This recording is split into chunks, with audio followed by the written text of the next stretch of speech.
It's incredibly picturesque, the way her hair framed her face in the morning sunlight. The curtain flapped as wind blew in from outside, and birds sang a harmonious tune as I brushed the hair out of her face. Even having just woken up, she was stunning. Time ticked to a crawl as a smile began to shine upon her lips. I started to reach towards her, but then I saw something. It was just behind the curtain, impossibly still. It cast a large, circular shadow through the thin fabric. I felt it was inches from the glass, its shadow nearly blotting out the sun. The wind began to push the curtain again, and the thing outside inched into view. I bolted upright in my bed, a pulsating pain resonating from the back of my skull. My eyes shot over to the window. The curtain was still, a dim yellow light seeping through its seams. Groaning, I snatched the bottle of ibuprofen off my nightstand, pushing empty cans out of the way in the process. I shook 2 of the pills onto my palm, downing them as I pulled myself off my bed.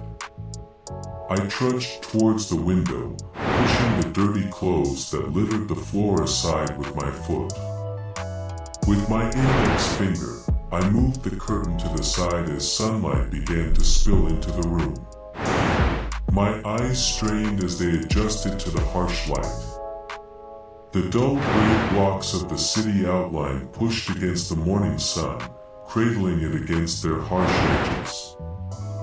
I scanned my eyes across the parking lot in front of the apartment complex, and then I saw her. There she was, in all her ethereal beauty. Mia Costello, the woman of my dreams, was getting in her car as she headed to her morning shift. My heartbeat quickened as she began to drive away. Mia was an internet micro-celebrity who lived in my apartment building, just a few doors down from mine. She was also the love of my life. All her fans adored Mia, but none of them knew her as I did. I lived near her, and I could exist in her world. The first time we spoke, she picked up a piece of mail I had dropped. When she handed it to me, I saw her beauty for the first time. For the first time in years, my life had meaning. There was something about the way she smiled at me. When she handed me the letter I had dropped, her fingertip brushed against my hand. That little touch sent sparks throughout my whole body.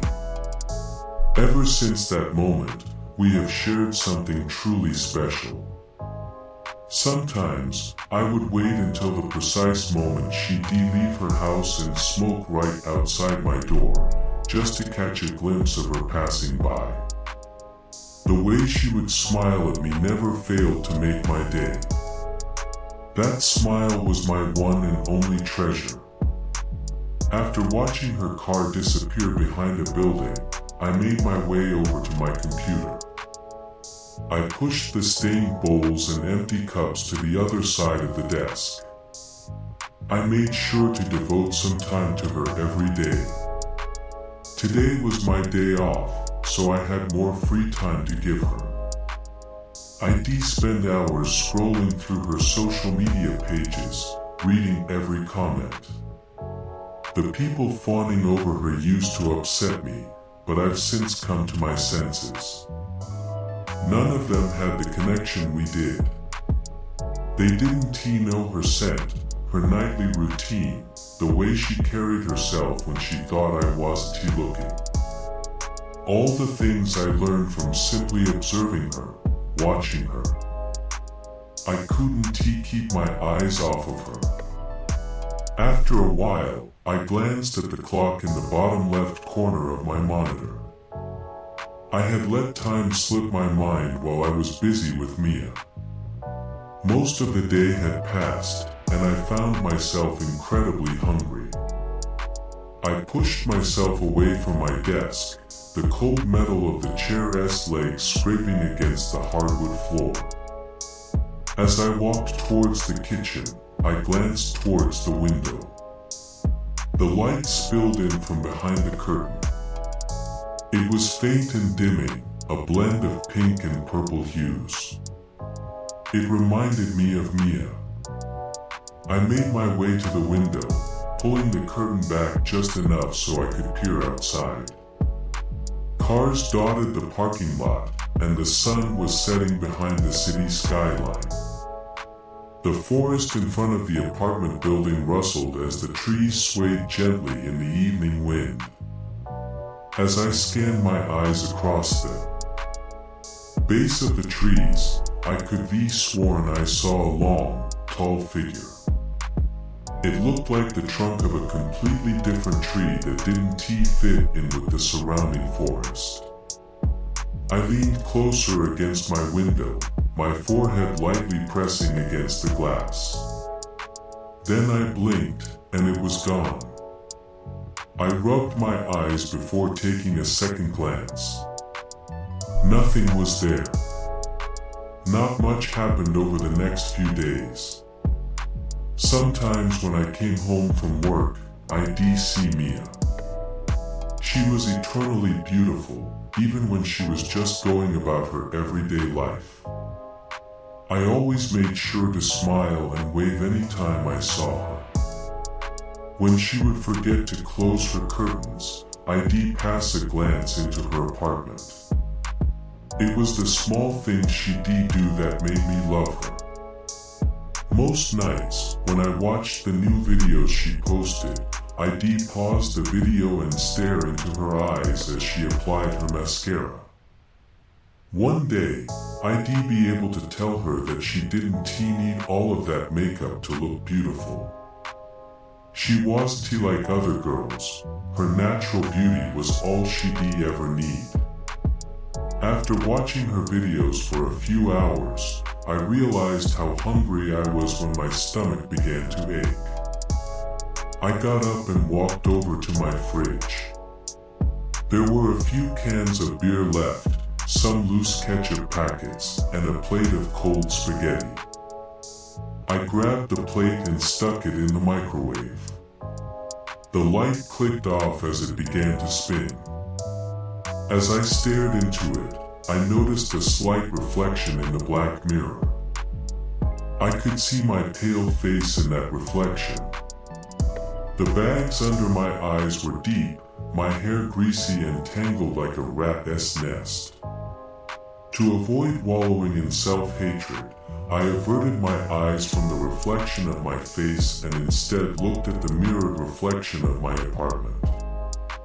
It was pretty open. I was never really comfortable with money. My eyes landed on something. My bedroom door was ajar. I squinted at it, trying to remember if I had or hadn't shut the door all the way. I don't know how I didn't notice it at first, but staring back at me through the crack was a gigantic eyeball, slightly obscured in the darkness. Before I could get a better look at it, beep, beep, beep.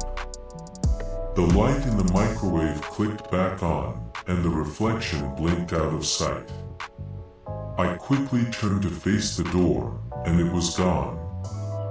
My heart was racing, but my head quickly rationalized the situation. Despite that, the creeping feeling didn't disappear. I quickly ate my food, turned off what little lights were on, and headed to bed.